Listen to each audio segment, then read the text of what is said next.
O'zbekistondan Filippingacha sayohatimiz 3-kuni. Bir masala bo'yicha fikr almashsak, fikrlar qiziq. Xo'p, ko'pchilik yozyapti nimaga O'shga bo'lsa piyoda Andijondan boshlamaysiz deb.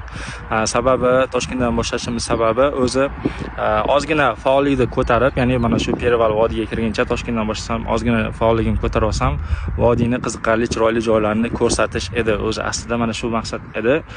Hozir men Toshkentdan O'shga borishim to'g'risi kimgadir bora olishimni isbotlashga hojat yo'q deb o'ylayman. Sizlar ham ishonasizlar, men o'sha Toshkentdan O'shga piyoda bora olishimga o'zim ham bemalol kuchim ham yaqin ham yetadi. Hozir bir narsani o'ylab qoldim. Agarda piyoda yuradigan bo'lsam, vodiyni ko'plab qiziqarli joylarini ko'rsata olmas ekanman. Agarda to'g'ri O'sh shahriga o'tib ketadigan bo'lsam, shunga sizlarga taklif berib chiqyapman. Nima deysizlar?